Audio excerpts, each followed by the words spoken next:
Good, y'all? Self-Made Life TV, man. We back. This the IG right here, man. You know what I'm saying? Little light plug though. Check it out. Self-Made Life TV, man. Self-Made Life TV. Go get you some merch. And we got more items dropping soon, man.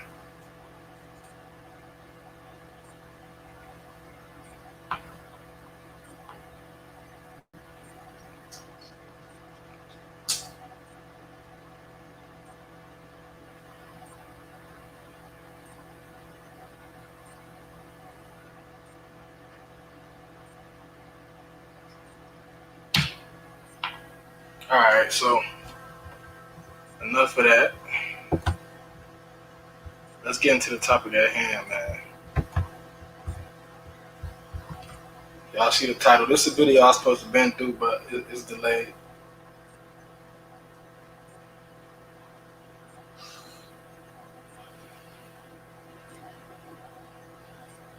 This definitely been though one of the biggest stories I say of this year, really. Like just thinking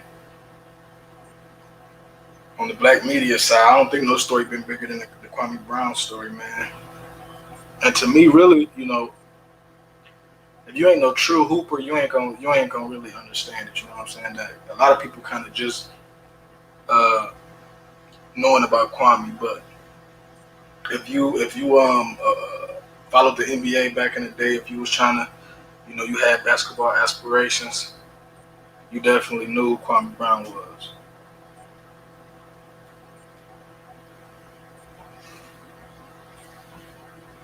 But I'm trying to think how I want to start it though. I'm just gonna start with the whole bus narrative. I do remember back in that time when he got drafted. That first year was crazy. That first year was crazy. Now I was young, so to be honest, um, just thinking about it now, I guess maybe I do remember the bus talk. I do remember that. I definitely remember that. I think it kind of ramped up though. I think during like that early middle part, kind of like after he left Washington. I know, and of course when he was in LA, he went through it. So I definitely remember the bus talk. Um, I'm trying to think back. I don't really remember seeing no interviews or nothing back in the day. Maybe I was too young. And of course, we didn't have YouTube and stuff. So to really, yeah, to me, the only time you really could hear Kwame was in the interview back in the day. I'm trying to really think, as far as like an in-game interview, not even like no sit down, because I still ain't even. I seen a clip of this sit down, like YouTube posted clips. They always would post that clip of him, whatever show he was on. I think it was Ellen or something like that. I never clicked on it though, but yeah, the whole bus narrative.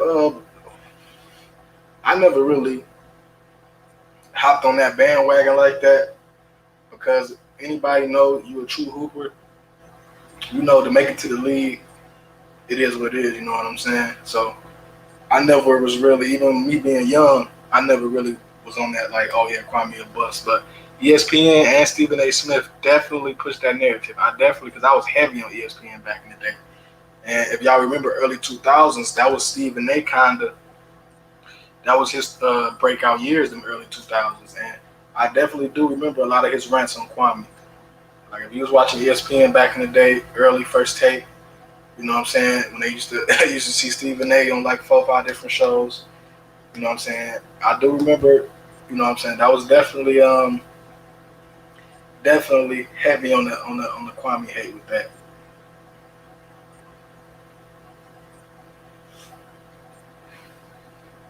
Now the interesting thing to me is that I never knew Stephen A. was going to colleges. Speaking about this man, like they never let them tapes get out. Shout out to YouTube because the clips is out now. But man, when I seen them clips of Stephen A. at them colleges, that was a little shocking, man. And I need to make a whole nother video about the one and done rule. But yeah, I think that was a big part of him being at them schools and them colleges during that time was they wanted to end the one and done rule.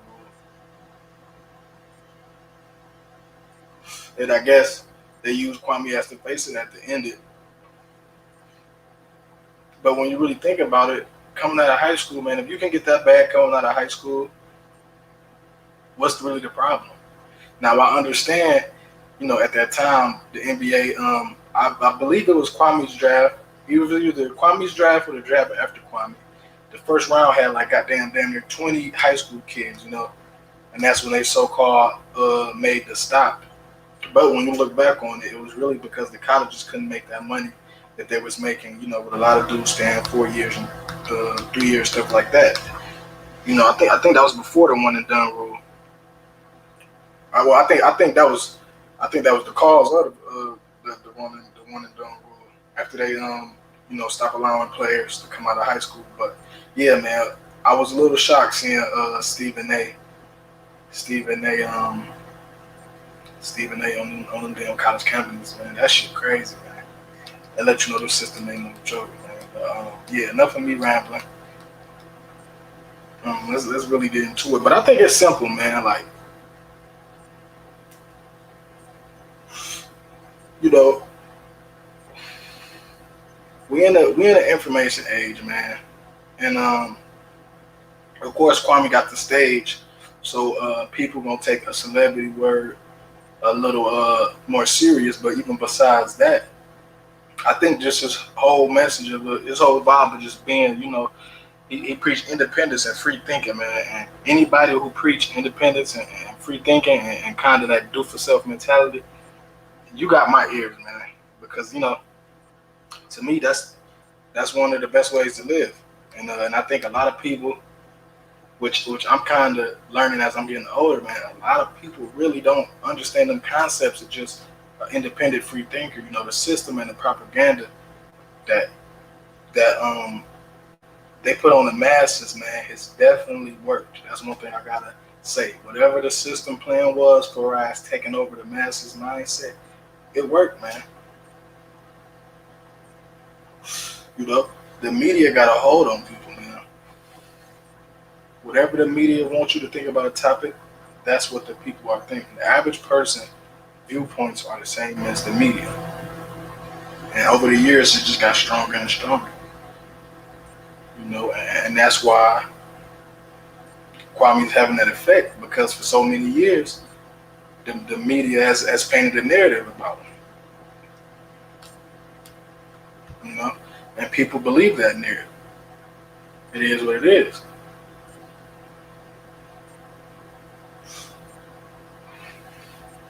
So I think, at the time that he went viral, I think it's just the right time. A lot of people with YouTube, man, a lot of people able to access just different viewpoints and different information, man.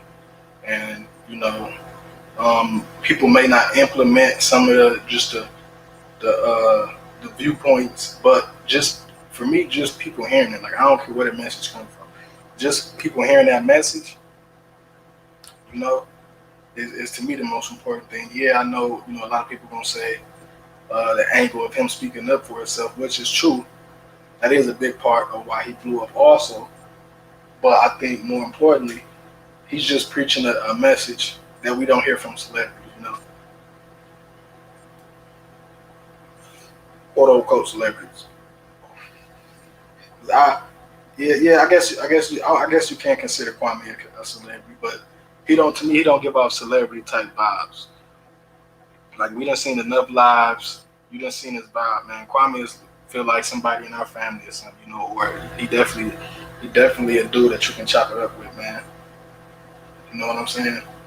So to get that energy from a quote unquote celebrity, to me is a good thing, because a lot of people, you know how it go, man. When that check is involved, it is what it is. You got to play along. So that was another major aspect to me. Just hearing that type of language from a celebrity, you rarely hear that. So um, that definitely was, to me, played a major role. But damn, lastly, I just had a good idea. It didn't slip my head, but oh yeah, and the point I definitely wanted to hit on was you gotta protect your name, man. You gotta protect your name, man. You know, that's one thing I think we all can learn from Kwame, man. And do it on your terms. You know, you ain't gotta do it in a violent way or anything like that, disrespectful way. But you gotta protect your name, because the media, anybody, I don't care if it's work. You know what I'm saying?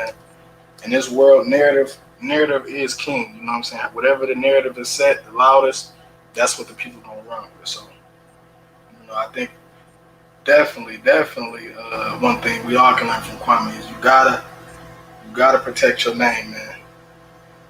That's important. Or the narrative gonna be wrote about you, straight up. But yeah, all in all, man, salute Kwame. You know what I'm saying? Keep doing your thing, dog. Keep pushing. Keep speaking that real talk.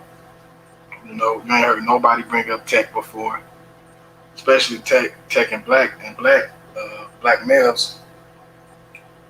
Nobody. I can't even think of one celebrity in history I ever heard say tech. The word tech. You know what I'm saying? So just that aspect show you he on a different type of time, man.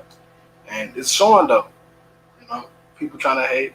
And we're gonna do a video on the clout chasers, man. Mr. Campbell.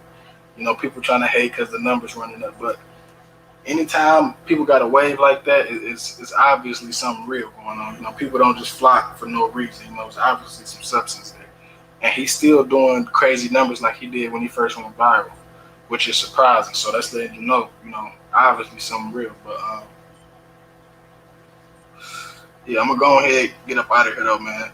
That's basically my opinion on why I feel like Kwame Brown blew up the way he did, man. But yeah, shout out Bust Life. Self Made Life TV, the IG, man. Go get some merch. And I'm gone, man.